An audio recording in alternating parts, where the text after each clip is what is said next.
चलिए, आज की कहानी की शुरुआत एक सीधे से सवाल से करते हैं। रामेश्वरम जैसे एक छोटे से द्वीप के कस्बे में जो लड़का अखबार बेचकर अपनी पहली कमाई करता था, वो भारत का मिसाइल मैन और फिर राष्ट्रपति कैसे बन गया? आज हमारे पास अबुल पकीर जैनुलाब्दीन अब्दुल कलाम की आत्मकथा विंग्स ऑफ फायर के कुछ हिस्से हैं।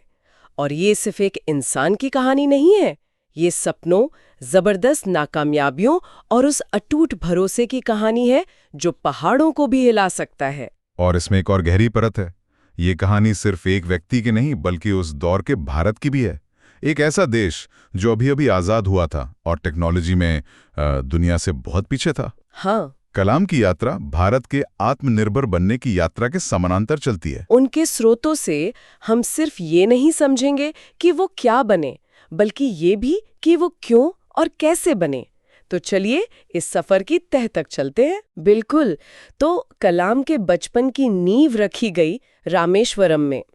उनके पिता जैनुलाब्दीन औपचारिक रूप से ज्यादा पढ़े लिखे नहीं थे, पर कलाम लिखते हैं कि उनमें एक सहज ज्ञान और सच्ची उदारता थी। हाँ। और उनकी माँ आशियम्मा का दिल तो इतना बड़ा था कि कलाम को लगता है उनके घर में घर के लोगों से ज्यादा बाहर वाले खाना खाते थे। ये वो माहौल था जिसे आज हम इमोशनल सिक्योरिटी कहते हैं ना। मतलब घर में पैसे या आलीशान चीजें नहीं थी, लेकिन प्यार था, अनुशासन था और दूसरों की मदद करने का संस्कार था। पिता से उन्हें सादगी और अनुशासन मिला और माँ से अच्छाई में अटूट विश्वास। और ये दौलत किसी भी भौतिक संपत्ति से कहीं ज्यादा कीमती साबित हुई। बिल्कुल, यही उनके चरित्र का आधार बना, जिसने उन्हें बड़ी से बड़ी चुनौतियों में भी जमीन से जोड़े रखा। और उस जमीन की एक बहुत ही कमाल की बात थी वहां का सामाजिक ताना बाना। कलाम के सबसे अच्छे दोस्त हिंदू ब्राह्मण परिवारों से थे, जैसे रामानंद शास्त्री, जो रामेश्वरम मंदिर के मुख्य पुजारी के बेटे थे। सही बात है। वो लिखते हैं कि बचपन में उन्हें कभी धर्म के आधार पर कोई फर्क महसूस ही नहीं हुआ। बिल्कुल, लेकिन जो इसके बाद हुआ वो उस समाज की असली ताकत दिखाता है। एक घटना का जिक्र है जब स्कूल में एक नए टीचर आए। हाँ। और उन्होंने कलाम को उनकी टोपी के वजह से आगे की बेंच से उठाकर पीछे बिठा दिया। सोचिए, एक बच्चे के मन पर क्या बीती होगी। यकीनन बहुत बुरा लगा होगा, और उनके दोस्त रामानंद शास्त्री को रोता हुआ देखकर तो और भी। सही बात है, लेकिन कहानी का असली मोड़ इसके बाद आता है। जब रामानंद के पिता, जो मंदिर के मुख्य पुजारी थे, उन्हें इस बात का पता चला तो उन्होंने उस टीचर को बुलाया। और उन्होंने जो कहा वो कमाल का था। उन्होंने टीचर से कहा, मासूम बच्चों के दिमाग में सामाजिक असमानता और सांप्रदायिक असहिष्णुता का जहर ना घोले। आप सोच सकती हैं, एक मंदिर का मुख्य पुजारी एक स्कूल टीचर को धर्मनिरपेक्षता का पाठ पढ़ा रहा है। यही रामेश्वरम की खासियत थी और यही कलाम के डीएनए में बस गया। जलालुद्दीन उन्हें उन चीजों के बारे में बताते थे जो रामेश्वरम की दुनिया से बहुत परे थीं। वैज्ञानिक खोजें, साहित्य, मेडिकल साइंस की तरक्की। तो वो कलाम के लिए एक खिड़की की तरह थे जो उन्हें एक बड़ी दुनिया दिखाती थी। बिल्कुल। और शमसुद्दीन ने उन्हें जमीनी हकीकत से जोड़ा। उन्होंने कलाम को उनकी पहली नौकरी दी। वो अखबार वाली कहानी है ना? हाँ। हुआ ये कि दूसरे विश्व युद्ध के दौरान रामेश्वरम स्टेशन पर ट्रेन का रुकना बंद हो गया। हाँ। तो चलती ट्रेन से ही अखबारों के बंडल फेंके जाते थे।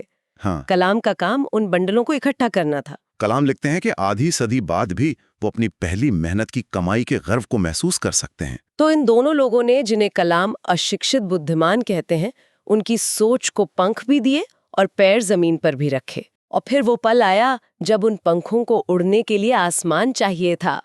रामेश्वरम छोड़कर आगे की पढ़ाई के लिए जाना एक बड़ा फैसला था। उनकी माँ हिचकिचा रही थीं। स्वाभाविक है। तब उनके पिता ने जो कहा वो हर माँ बाप के लिए एक सबक है। उन्होंने खलील जिब्रान की पंक्तियां कहीं, तुम्हारे बच्चे तुम्हारे नहीं हैं। वे जीवन की अपनी इच्छा के बेटे और बेटियां हैं। वे तुम्हारे माध्यम से आते हैं लेकिन तुमसे नहीं। तुम उन्हें अपना प्यार दे सकती हो लेकिन अपने विचार नहीं। ये एक असाधारण सोच है, खासकर उस दौर में। ये दिखाता है कि परिवार शिक्षा को कितना महत्व देता था।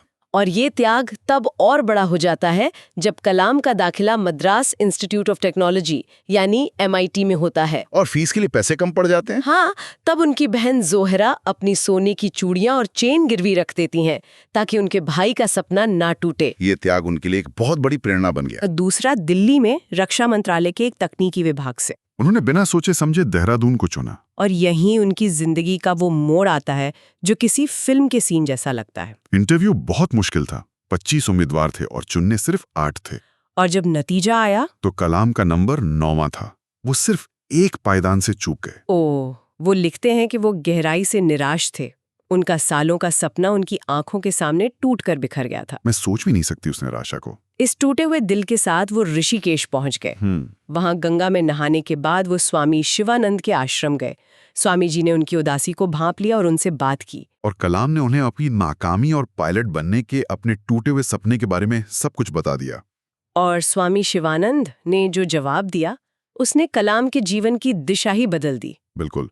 उन्होंने कहा, अपनी नियति को स्वीकार करो और जीवन में आगे बढ़ो। तुम वायुसेना का पायलट बनने के लिए नहीं बने हो। ये असफलता तुम्हें तुम्हारे नियत पथ पर ले जाने के लिए जरूरी थी। हाँ, अपने अस्तित्व के असली उद्देश्य को खोजो। ये बातें कलाम के लिए एक मरहम जैसी थी। और वो दिल्ली लौटे और रक्षा मंत्रालय में सीनियर साइंटिफिक असिस्टेंट की नौकरी ज्वाइन कर ली। तो पायलट बनने का सपना तो पीछे छूट गया था, लेकिन शायद किस्मत उन्हें किसी और भी ऊंची उड़ान के लिए तैयार कर रही थी। एक ऐसी उड़ान जो पृथ्वी के वायुमंडल से भी परे जाने वाली थी। यहीं उनकी मुलाकात हुई डॉक्टर विक्रम साराभाई से, जिन्हें भारतीय अंतरिक्ष कार्यक्रम का जनक माना जाता है। और साराभाई ने कलाम के अंदर की चिंगारी को पहचान लिया और उन्हें भारतीय अंतरिक्ष अनुसंधान संगठन यानी इसरो के लिए चुन लिया। और ये कोई छोटी पोकी नौकरी नहीं थी। उन्हें भारत के पहले सैटेलाइट लॉन्च व्हीकल यानी SLV-3 का प्रोजेक्ट लीडर बना दिया गया। मतलब उन्हें भारत की पहली ऐसी रॉकेट बनाने की जिम्मेदारी मिली जो हमारे अपने सैटेलाइट को अंतरिक्ष में स्थापित कर सके। हाँ, उस समय तक ये क्षमता सिर्फ अमेरिका और रूस जैसे कुछ गिने चुने देशों के पास थी। ये भारत के लिए एक बहुत बड़ा दांव था। डॉक्टर साराभाई एक कमाल के लीडर थे। वो आदेश नहीं देते थे, नहीं, वो चर्चा करते थे, सबको साथ लेकर चलते थे। उन्होंने कलाम को समझाया कि ये मिशन बहुत बड़ा है और इसके लिए अत्यधिक सहिष्णुता और धैर्य की जरूरत होगी। टीम ने सालों तक दिन रात एक कर दिया और फिर वो दिन आया 10 अगस्त 1979, SLV-3 का पहला लॉन्च के शुरुआती पल शानदार थे। रॉकेट ने सही सलामत उड़ान भरी। कंट्रोल रूम में सब अपनी सांसें रोके हुए थे। लेकिन कुछ ही मिनटों के बाद कंप्यूटर स्क्रीन पर जो डेटा आया वो डरावना था। रॉकेट अपने रास्ते से भटक गया था और फिर उसका नियंत्रण पूरी तरह से खो गया और वो बंगाल की खाड़ी में जा गिरा। मिशन फेल हो गया। सालों की मेहनत, हजारों लोगों के घंटों का काम कुछ ही मिनटों में बंगाल की खाड़ी में समा गया। मैं कल्पना भी नहीं कर सकती कि उस वक्त कलाम और उनकी टीम पर क्या गुजर रही होगी। एक प्रोजेक्ट लीडर के तौर पर यह उनके करियर की सबसे बड़ी नाकामी थी और यहीं पर लीडरशिप का एक बेहतरीन सबक देखने को मिलता है। कैसे? कलाम सदमे में थे। उन्हें प्रेस कॉन्फ्रेंस में जाकर दुनिया को बताना था कि वो फेल हो गए हैं, लेकिन तब ISRO के चेयरमैन प्रोफेसर सतीश धवन ने उन्हें अपने पास बुलाया और उन्होंने कलाम का हाथ पकड़ा और कहा, चलो मैं तुम्हारे साथ प्रेस कॉन्फ्रेंस में चलता हूँ। वहां जाके प्रोफेसर धवन ने मीडिया से कहा, हम असफल हुए हैं, लेकिन मुझे अपनी टीम पर पूरा भरोसा है कि वो इसे बहुत जल्द सफलतापूर्वक लॉन्च करेंगे। मतलब उन्होंने असफलता की सारी जिम्मेदारी खुद ले ली और अपनी टीम को किसी भी तरह की सार्वजनिक आलोचना से बचा लिया। ये तो कमाल की बात है। उन्होंने अपनी टीम के लिए एक ढाल का काम किया। बिल्कुल। प्रोफेसर धवन ने जो किया उसे आज की मैनेजमेंट की भाषा में साइकोलॉजिकल सेफ्टी कहते हैं। उन्होंने पूरी टीम को ये यकीन दिलाया कि फेल होने पर उन्हें सजा नहीं मिलेगी, बल्कि सीखने का मौका मिलेगा। और इस एक हरकत ने टीम का डर खत्म कर दिया और उनके अंदर एक नई ऊर्जा बढ़ दी। और नतीजा? ठीक एक साल बाद 18 जुलाई 1980 को SLV-3 ने सफलतापूर्वक रोहिणी सैटेलाइट को पृथ्वी की कक्षा में स्थापित कर दिया और भारत स्पेस क्लब में शामिल होने वाला दुनिया का 7वां देश बन गया। और इस बार प्रेस कॉन्फ्रेंस में क्या हुआ पता है? क्या? इस बार प्रो धवन ने कलाम से कहा, आज तुम अकेले प्रेस कॉन्फ्रेंस को संभालो। वाह! मतलब जब नाकामी मिली तो लीडर सामने आया और जब कामयाबी मिली तो उसने अपनी टीम को आगे कर दिया। यही तो कलाम कहते हैं कि उन्होंने लीडरशिप का सबसे बड़ा सबक प्रोफ धवन से ही सीखा। इसरो की इस जबरदस्त कामयाबी के बाद कलाम को एक नई चुनौती दी गई। उन्हें रक्षा अनुसंधान और विकास संगठन यानी DRDO में बुलाया गया।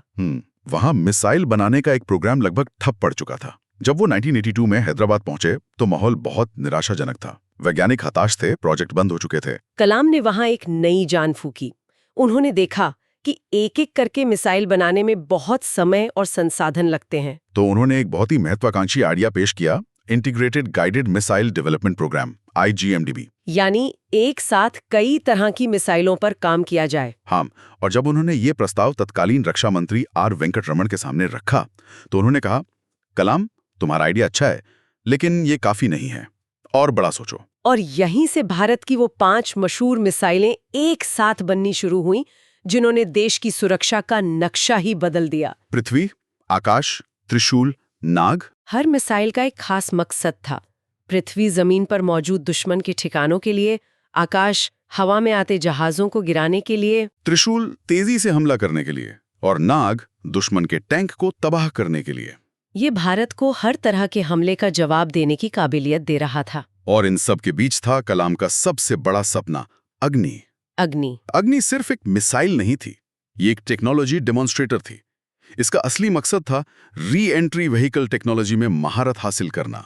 आसान भाषा में, एक ऐसी टेक्नोलॉजी जो मिसाइल को वायुमंडल से बाहर जाकर वापस पृथ्वी के वायुमंडल में घुसते समय जलने से बचाए। बिल्कुल, ये लंबी दूरी की मिसाइलों के लिए सबसे जरूरी तकनीक है। इस एक प्रोजेक्ट ने देश के 500 से ज्यादा बेहतरीन वैज्ञानिकों को एक साथ ला खड़ा किया। लेकिन अग्नि का लॉन्च भी आसान नहीं था। नहीं, बिल्कुल नहीं। 20 अप्रैल 1989 को सब कुछ तैयार था, काउंटडाउन शुरू हुआ, T-14 सेकंड। और अचानक कंप्यूटर ने लॉन्च रोक दिया। एक छोटे से उपकरण में गड़बड़ी का सिग्नल मिला था, मिशन को रद्द करना पड़ा। टीम पर जबरदस्त दबाव था, देश और दुनिया की नजरें उन पर थीं। उस रात टीम के सदस्य बेहद निराश थे। तब कलाम ने उन्हें इकट्ठा दिया और उन्होंने अपनी SLV-3 की नाकामी का किस्सा सुनाया। हाँ, उन्होंने कहा, दोस्तों जरा सोचो, मैंने तो अपना पूरा लॉन्च व्हीकल समुद्र में डुबो दिया था, लेकिन हम फिर भी कामयाब हुए।